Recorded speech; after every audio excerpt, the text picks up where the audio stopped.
Saliendo Jesús de allí, se fue a la región de Tiro y de Sidón, y he aquí una mujer cananea que había salido de aquella región, clamaba diciéndole: Señor, Hijo de David, ten misericordia.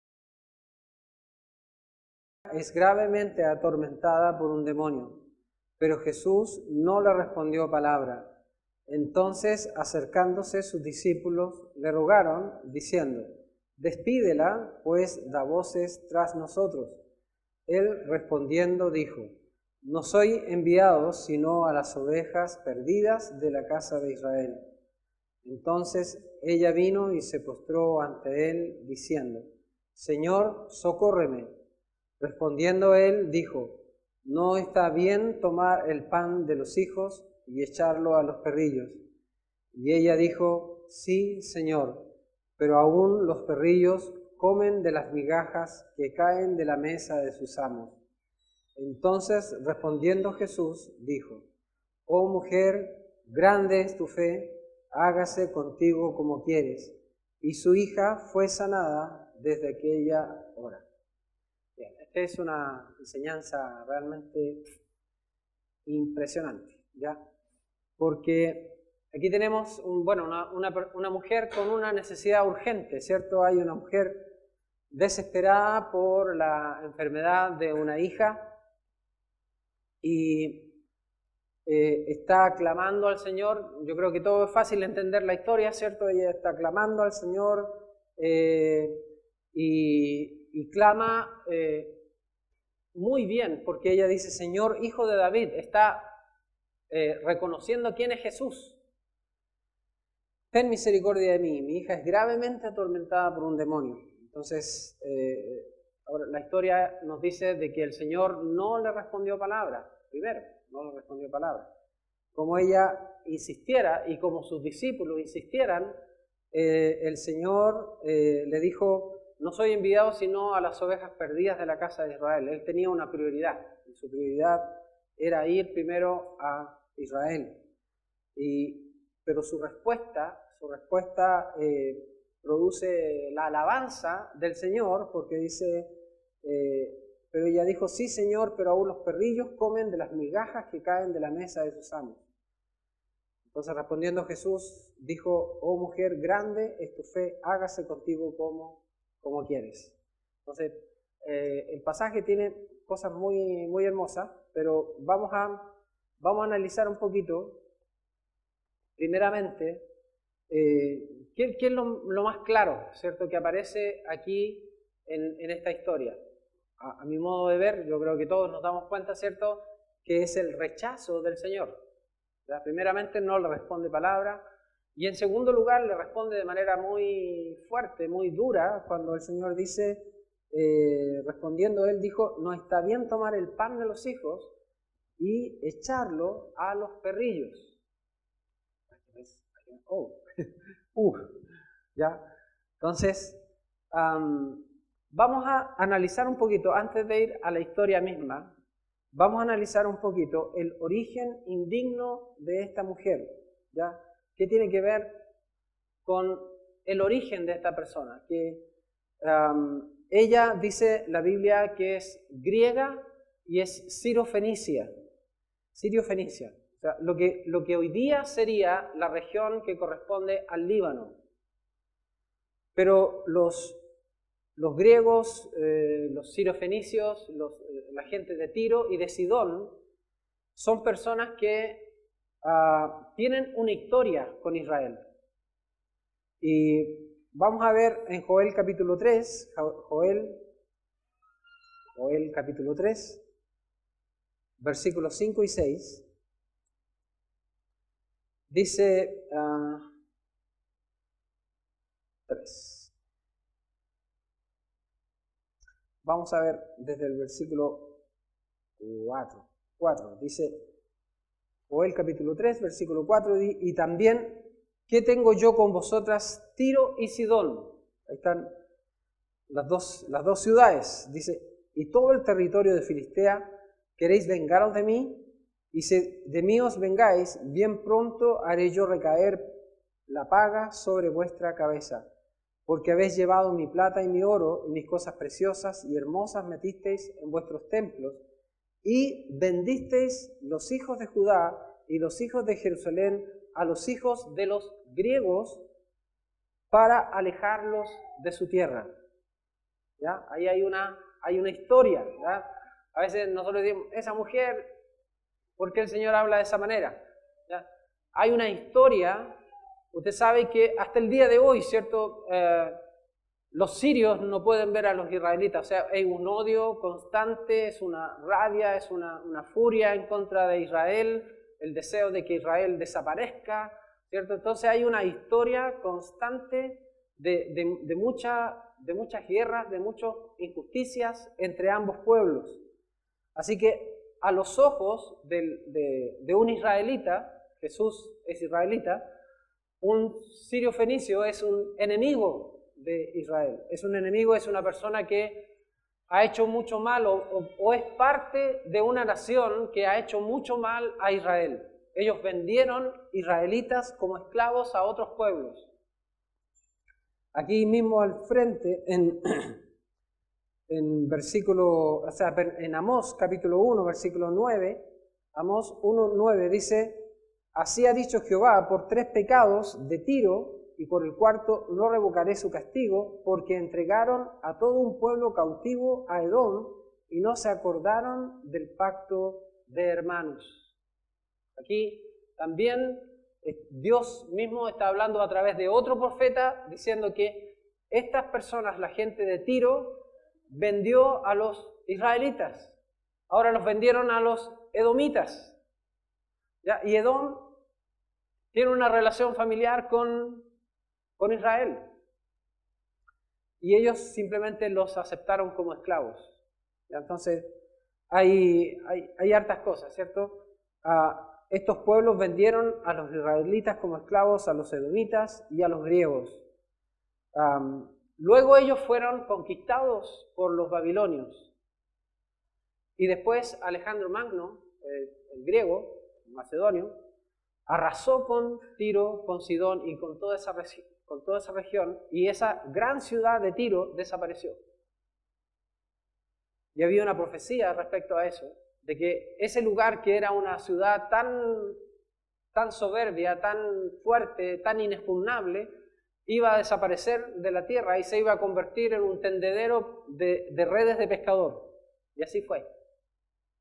Ahora, toda esa zona hoy día no tiene una relevancia ni económica, ni militar, ni política, prácticamente desaparecido, ¿cierto? Líbano es un país pequeño, sumido muchas veces en guerras civiles, en guerras entre los países que la rodean. Está Israel, está Siria, están rodeados por estos países y siempre en conflicto. En Mateo capítulo 11, este texto lo vamos a ver solamente para ver la perspectiva que tiene un judío respecto a estas ciudades. Mateo capítulo 11, versículo 21, dice: ay de ti, Corazín, ay de ti, Betsaida, porque si en Tiro y en Sidón se hubieran hecho los milagros que han sido hechos en vosotras, tiempo ha que se hubieran arrepentido en cilicio y en ceniza. Por tanto os digo que el día del juicio será más tolerable el castigo para Tiro y para Sidón que para vosotras. Y tú, Capernaum, que eres levantada hasta el cielo, hasta el Hades, serás abatida, porque si en Sodoma se hubieran hecho los milagros que han sido hechos en ti, habrían permanecido hasta el día de hoy. Por tanto os digo que el día del juicio será más tolerable el castigo para la tierra de Sodoma que para ti. Ahora, esto es solamente para ver lo que el Señor que está haciendo una comparación, como diciendo, ¿cuál sería el pueblo más despreciable de la tierra? Para compararlo con ciudades de Israel que han visto milagros de Dios y que no han creído, que no se han arrepentido. Y el Señor cita a Tiro y a Sidón. Y cita, comparándola, ¿cierto?, también a Sodoma. Y Él dice, si en Sodoma se hubieran hecho los milagros que estoy haciendo en ustedes, ellos se habrían arrepentido. Si en Tiro y en Sidón hubiera hecho estos milagros, ellos se habrían arrepentido, pero ustedes no se arrepienten. Como una comparación negativa, ¿se entiende? Entonces, es solamente para ver la perspectiva que ellos tenían como judíos, ¿cierto? Si en estos lugares horribles se hubieran hecho estos milagros, ellos se habrían arrepentido. Y la verdad es que a veces eso mismo lo vemos nosotros en personas que supuestamente son creyentes o son religiosos, que ven las cosas de Dios, ven los milagros de Dios, ven la palabra de Dios, ven el poder de Dios y no se arrepienten.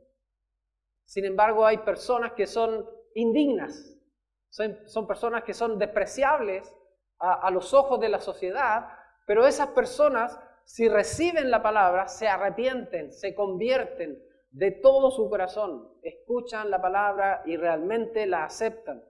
Sin embargo, otros que tienen toda la facilidad para llegar al Señor no lo hacen. ¿Se entiende la comparación? Entonces, esta mujer era una mujer cananea, o sea, parte de toda la región de Canaán, y era a los ojos de los judíos entonces una mujer pagana, una mujer que adoraba otros dioses. Y era griega, sirofenicia.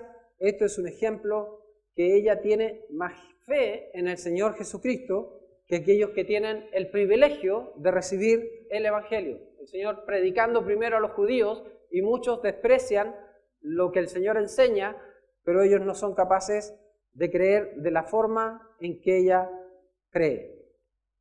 Vamos a ver otra vez Mateo capítulo 15, versículo 21-22, dice: saliendo Jesús de allí se fue a la región de Tiro y de Sidón, y aquí una mujer cananea que había salido de aquella región clamaba diciéndole: Señor, hijo de David, ten misericordia de mí, mi hija es gravemente atormentada por un demonio. ¿Ha visto algún demonio últimamente? Pregunta.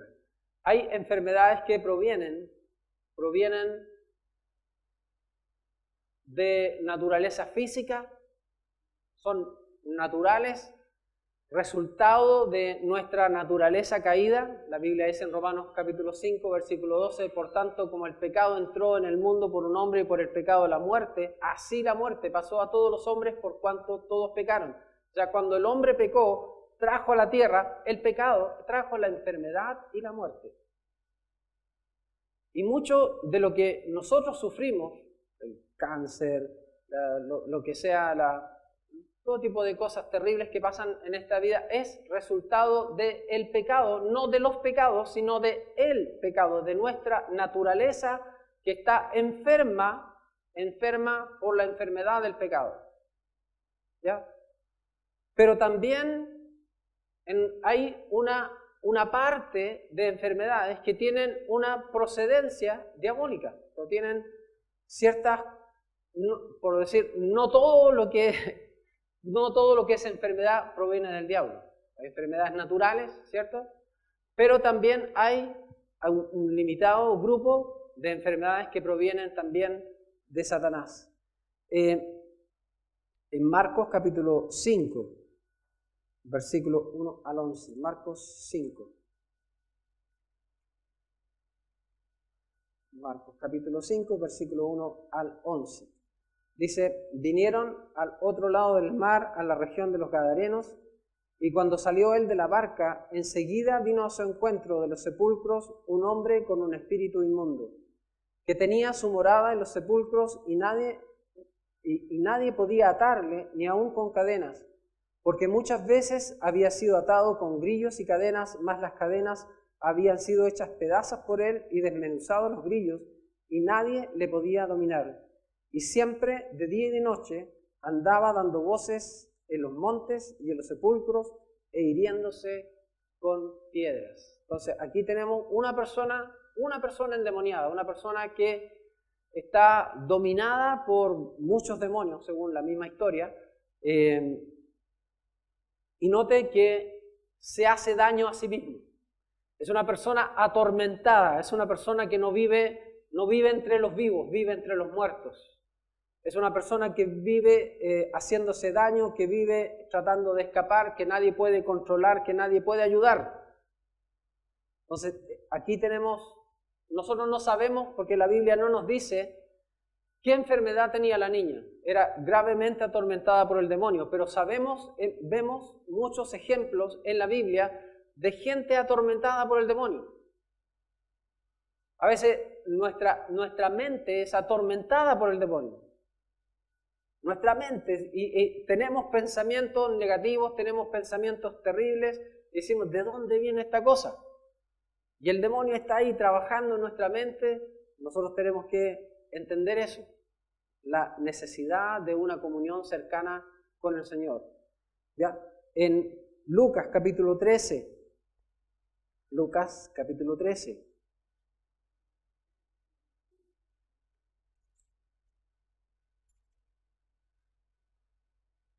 13, versículo 10 al 17 dice, enseñaba Jesús en una sinagoga en el día de reposo, y había allí una mujer que desde hacía 18 años tenía un espíritu de enfermedad y andaba encorvada, y en ninguna manera se podía enderezar. Cuando Jesús la vio, la llamó y le dijo, mujer, eres libre de tu enfermedad. Y puso las manos sobre ella, y ella se enderezó luego y glorificaba a Dios. Pero el principal de la sinagoga, enojado de que Jesús hubiese sanado en el día de reposo, dijo a la gente, 6 días hay que se debe trabajar. En estos, pues, venid y sed sanados, y no en día de reposo. Entonces el Señor le respondió y dijo, hipócrita, cada uno de vosotros no desata en el día de reposo su buey o su asno del pesebre y lo lleva a beber. Y esta hija de Abraham, que Satanás había atado 18 años, ¿no se le debía desatar de esta ligadura en el día de reposo? Al decir estas cosas se avergonzaban todos sus adversarios, pero todo el pueblo se regocijaba por las cosas gloriosas hechas por él. Entonces ahí otra vez hay una persona enferma, encorvada, y el Señor inmediatamente descubre que el origen de esa enfermedad es una atadura del diablo. El diablo ha tomado a esa persona y la ha torcido. ¿Ya? Y esa pobre mujer no se puede enderezar. En Primera de Pedro, capítulo 5. Primera de Pedro, capítulo 5.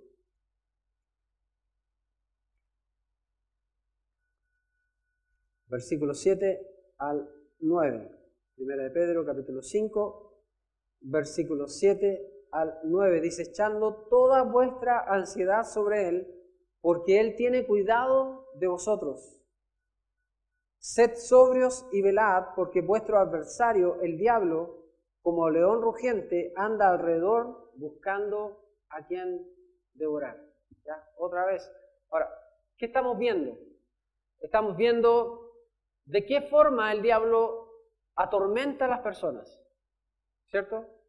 Sea a través de una enfermedad, sea a través de controlar su vida, de destruir su vida. Siempre el propósito es lo que dice acá, devorar a alguien, destruirlo completamente. O sea, el diablo te atrae hacia una tentación, pero su propósito no es alegrarte, no es satisfacerte, su propósito es destruirte completamente. Segunda de Corintios capítulo 11. Segunda de Corintios capítulo 11, versículo 3 y 4.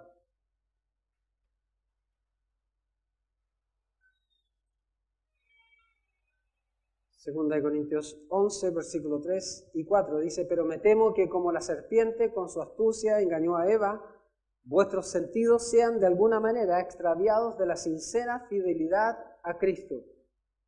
Porque si alguno viene predicando a otro Jesús que el que os hemos predicado, o si recibís otro espíritu que el que habéis recibido, u otro evangelio que el que habéis aceptado, bien lo toleráis. Entonces, en este pasaje, Pablo está advirtiendo acerca del trabajo del diablo, cómo el diablo nos aparta de la sincera fidelidad a Cristo.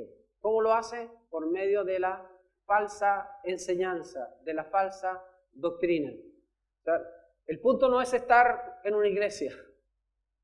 El punto es estar en una iglesia donde se enseña la Biblia, donde se sigue la palabra de Dios. Iglesias hay por todas partes, ¿ya? Pero no en todo lugar va a encontrar enseñanza bíblica. Y la enseñanza bíblica nos da seguridad, nos da dirección, nos ayuda a encontrar el buen camino y nos ayuda a evitar también los peligros de ser engañados. En Primera de Timoteo capítulo 4,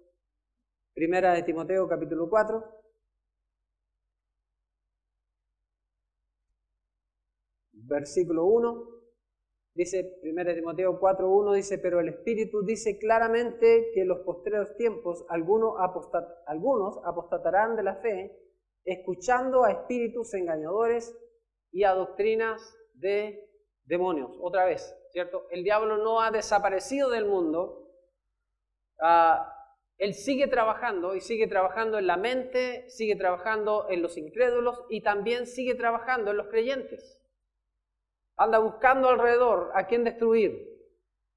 Así que tenemos nosotros que tener mucha buena relación con el Señor. Vamos a ver Efesios capítulo 4.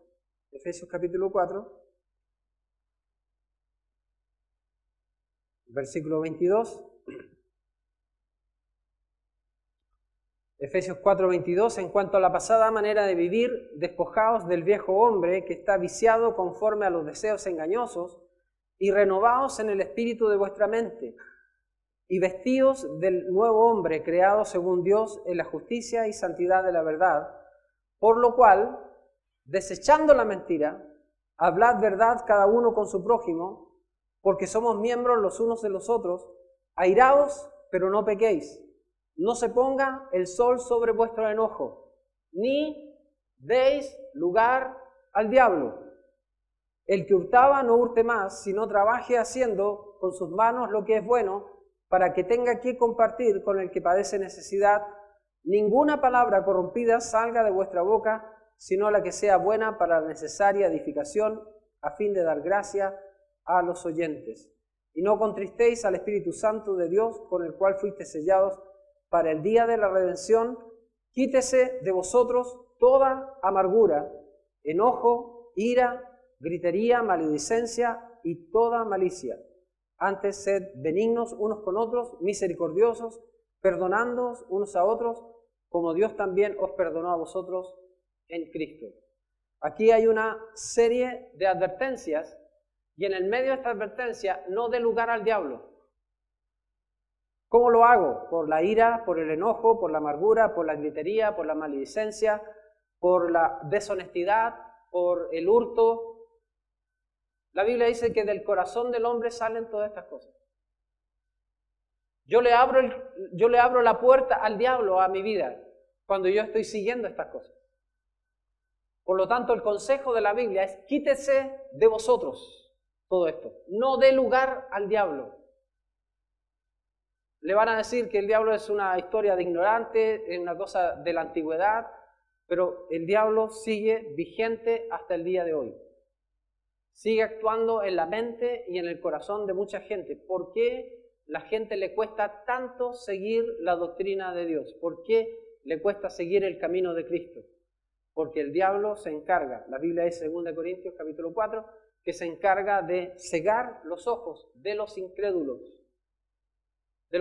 Y a veces hay creyentes incrédulos. Profesan ser creyentes, pero en realidad no creen. Y por eso se desvían. Vamos a volver a Mateo capítulo 15. Mateo capítulo 15. Y aquí tenemos esta historia, ¿cierto?, que estamos viendo.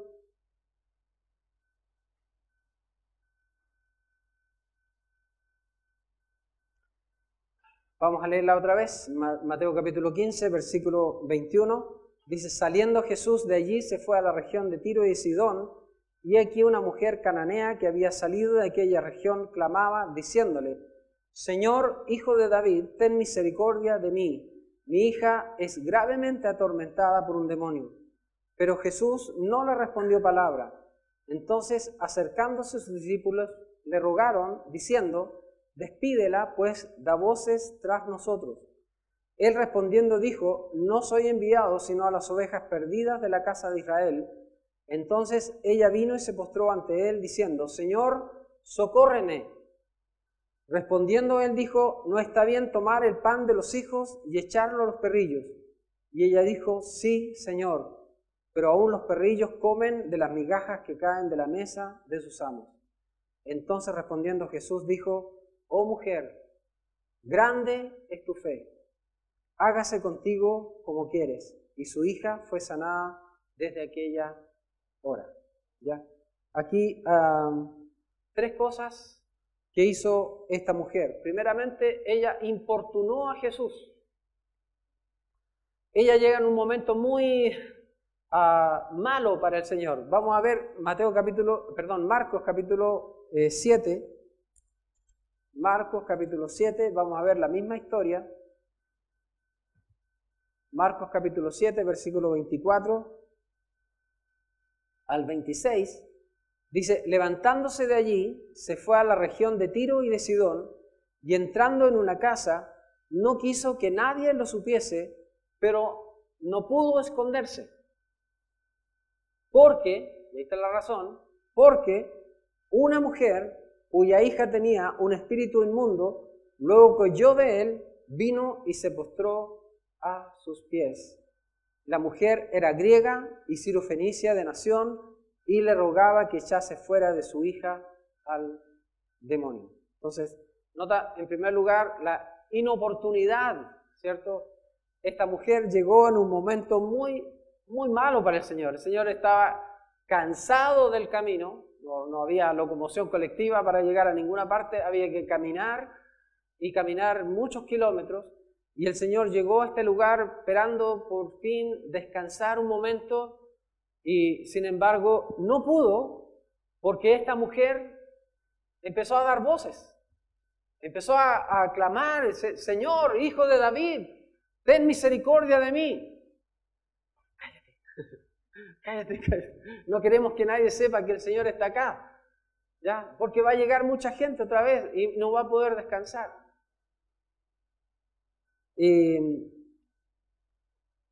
Ella lo buscó con mucha desesperación y lo encontró. Y eso es quizás un muy buen ejemplo para todos nosotros. Cuando estamos desesperados, cuando tenemos una necesidad muy grande, nosotros debemos buscar al Señor con todo nuestro corazón. Buscarlo lo más pronto posible. Esta mujer estaba muy determinada. Mateo capítulo 11, versículo 23, Mateo 11, 23,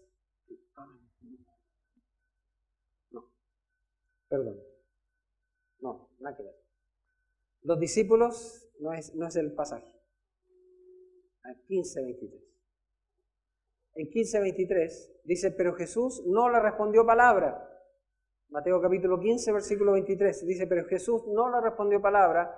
Entonces, acercándose sus discípulos, le rogaron, diciendo, despídela, pues da voces tras nosotros. Los discípulos le pidieron que la despidiera, y esta palabra, despedirla, no significa necesariamente ayudarla. Significa simplemente, échala, que se vaya. Ya no había ninguna misericordia de parte de ellos, solamente querían evitar el problema, evitar el bochorno, la vergüenza de que haya una persona gritando ahí, ¿cierto? Y clamando, haciendo escándalo, ¿cierto? Y lo único que ellos quieren, que se vaya. Probablemente estaban más avergonzados del escándalo, ¿cierto? En segundo lugar, lo que esta mujer hizo, lo que ella hizo fue clamar. Y clamó, como vimos antes, clamó de forma correcta. Señor, ¿ya? Qué importante eso, Señor. ¿Quién es Jesús para ti? ¿Quién es Jesús para ti? Yo te digo que hay muchos cristianos como estamos viendo, ella no es digna, es una persona que no debe en este momento recibir nada de Dios. No es digna. Pero te digo que hay muchos que son aparentemente dignos, que están con toda la facilidad, que no reconocen que Jesucristo sea el Señor de su vida y se gobiernan a sí mismos. Hacen lo que quieren, deciden su vida sin considerar a Dios, sin tomar su consejo, no lo toman en cuenta y se consideran a sí mismos cristianos. Pero esta mujer declaró, proclamó Señor, y la Biblia dice de que nadie puede llamar a Jesús Señor sino por el Espíritu. Señor, Hijo de David, ten misericordia de mí. Ella conocía de Jesús.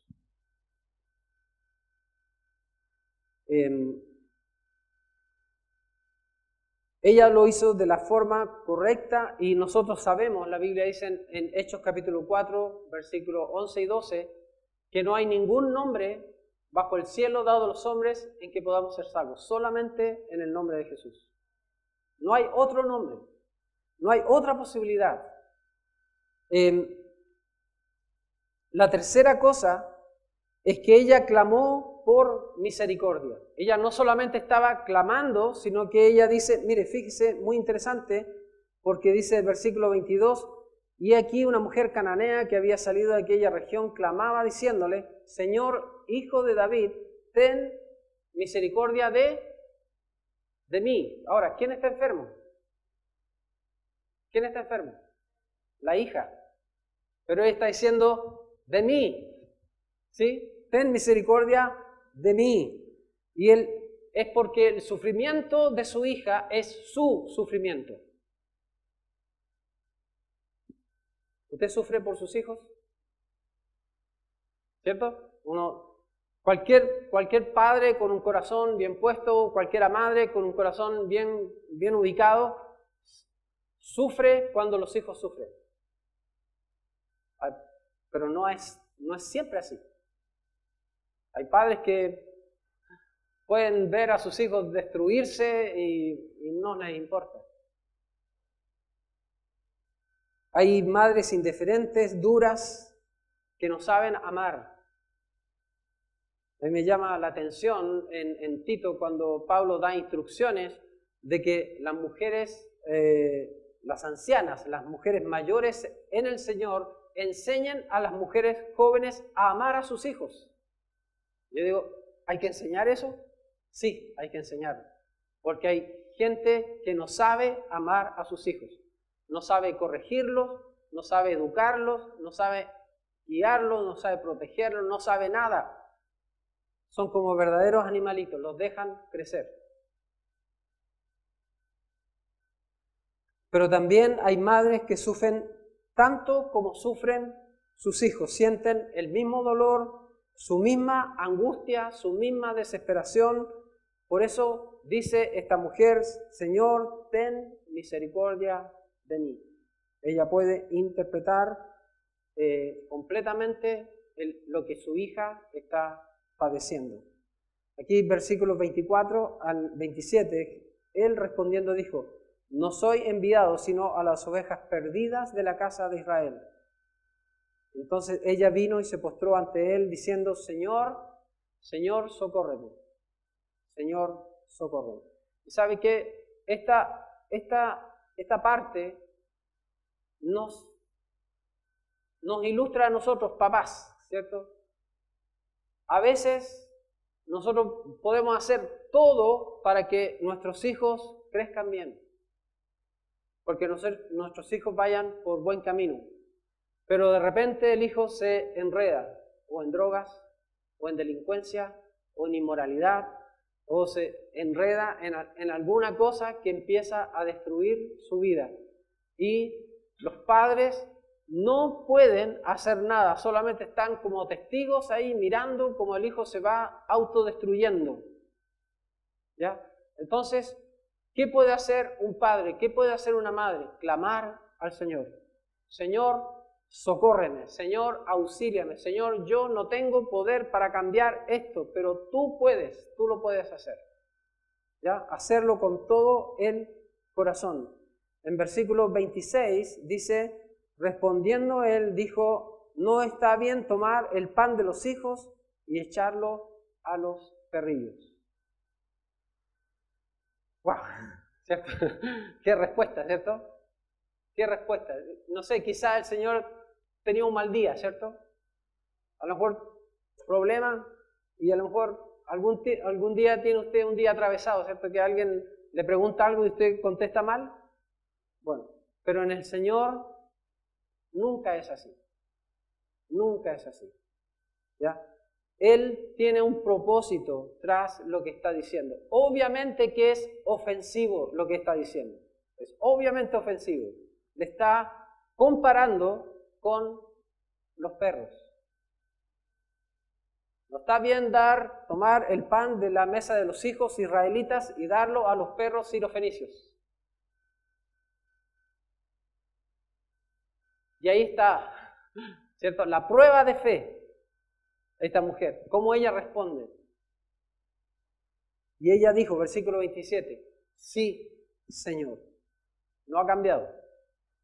No ha cambiado. Sigue adorando a Jesús como Señor. ¿Cuántos cristianos que no reciben la respuesta que quieren y se enojan con Dios? Y ya no vuelven a la iglesia o ya no vuelven a la fe, ya no quiero saber nada de Dios, ¿ya? Porque no hizo lo que yo quería. Esta mujer, Dios mismo la ofendió. Y ella dijo, sí, Señor. Sí, Señor. ¿Tú eres una perra? Sí, Señor. Uf, qué duro. Qué fuerte. ¿Sabes qué?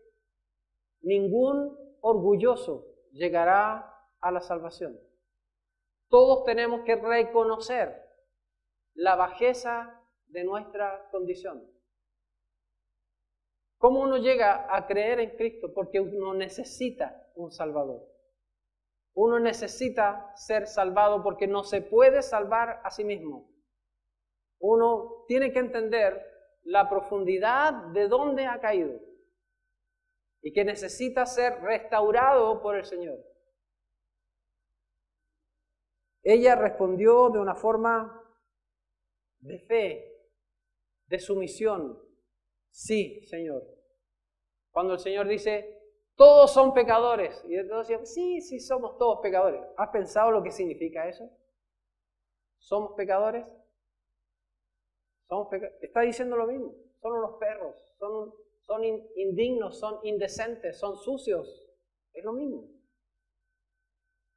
Y una persona que no es capaz de responder a eso, de reconocer su condición, es una persona que no va a llegar a la salvación. Sí, Señor, pero aún los perrillos comen de las migajas que caen de las mesas de sus amos. Entonces respondiendo Jesús dijo, oh mujer, y ahí se revela el corazón de Dios, se revela el corazón de Jesucristo. Dice, oh mujer, grande es tu fe. Hágase contigo como quieres. ¿Ya? Entonces el Señor la puso a prueba para ver hasta dónde iba a llegar. Y ahora Él le da lo que está pidiendo. Note que el plan de Dios, el plan del Señor es ir a las ovejas perdidas de Israel.